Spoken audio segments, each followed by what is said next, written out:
Well, good morning, ladies and gentlemen. Welcome back to the channel. We have kind of a special update today. So yesterday, I received my brand new Ford Performance Procal for my 2024 Bronco Raptor. Got it all installed last night. Haven't really had much of a chance of an opportunity to get out and really test it. So I thought I would get out early this morning, find a nice open area, and give everyone an update on this tool. So if you remember, Ford recently dropped the Procal performance calibrations for both the Bronco Raptor as well as the Ranger Raptor. They do share a similar engine, and to be quite honest, that's exactly where they stop, is with the engine. There's some similarities there as far as horsepower and torque numbers, but the Bronco Raptor does seem to have the edge. And now with this new Procal, things are a little bit more equal. So we're gonna go ahead and put this through its paces a little bit and see what everyone thinks of this Procal. One of the things I noticed right off the bat this morning was that, and it's gone down quite a bit, but I had almost 355 miles of gas available, of range available with my tank. Now, generally, anybody that's driven a Bronco Raptor knows that obviously with the big 37-inch tires, they're not getting the greatest gas mileage, but beyond that, the gas tank is pretty small. It only has a 20-gallon gas tank. So to wake up and see that number as high as it was this morning was nice. That's definitely something that is coming from getting the tune. One of the selling points of the tune was the increased gas mileage, and you can see that with the effective range of the vehicle. So what we're gonna do is we're gonna time warp to Mexico. Woo! Time warp, Mexico. Woo, woo. We're gonna throw this bad boy in sport mode, and we're gonna see just how much of a performance gain that we're getting from this vehicle. I'm not gonna lie, these roads here in Mexico, they look very similar to the roads we have in Michigan, but we are definitely in Mexico. Anyways, a couple of things to note is, let's keep in mind, this is a stock vehicle. I have not done anything to the intercooler. I have not changed the thermostat.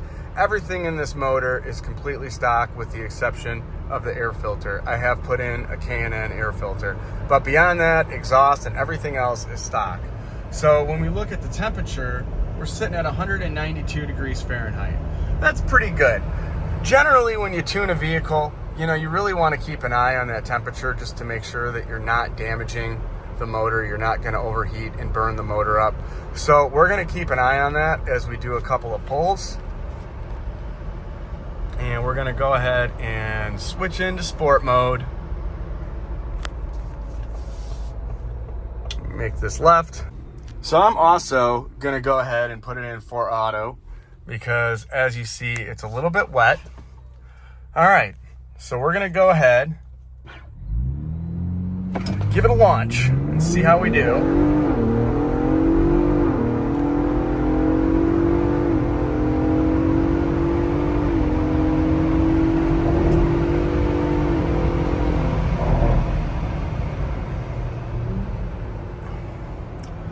So that was almost 90, and we could see the temperature has climbed up to about 220, I think, is about what I saw. So overall, you know, that is to be expected. Again, if you tune a motor, it's going to run harder. I mean, that's the whole point of the tune. So that is something to be expected, something to take note of. Just kind of keep an eye on it. But overall, I mean, that temperature range is still within operating range. I don't have too many concerns with regards to overheating the motor on a couple of pulls here and there. Obviously, if you're out sand duning and dragging all day, that's definitely a number you're going to want to keep an eye on, and you may want to look at potentially changing your intercooler or doing some other things to help cool the motor. But for the most part, I'd say it's pretty good. Now, in terms of seat of the pants feel, there's definitely a big enhancement in the low end torque. You can really feel it off the line. Another thing to note is that we are in sport mode, and generally people complain about harsh shifting in sport mode. I don't know if you could notice from the video, but much improvement in smoothness of shifting in sport mode. So let's pull back out here and do one more pull. This area has a little bit of a downhill, but then a little bit of an uphill. So it kind of balances itself out.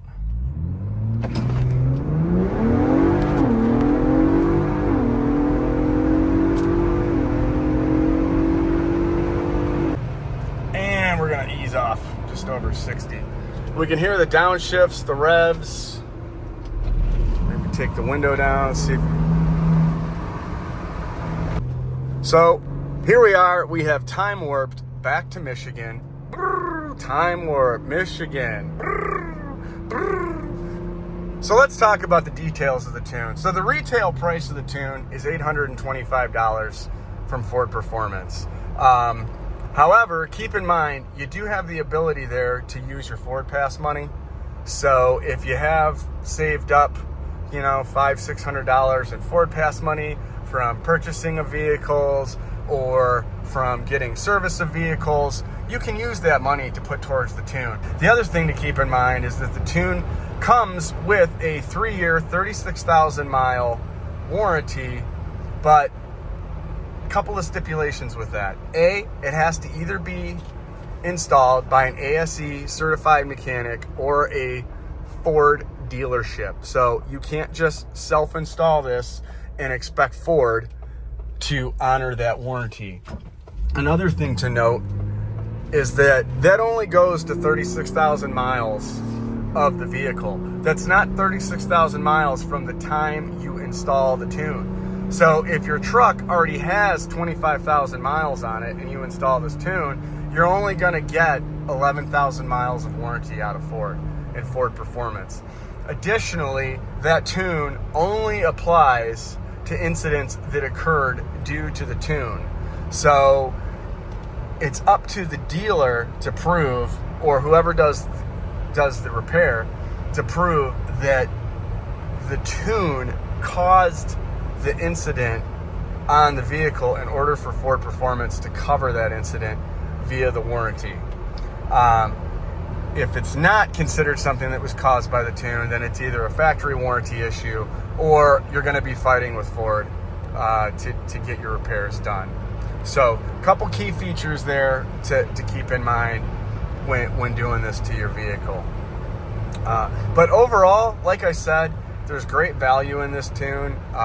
You know, my temperatures are back down.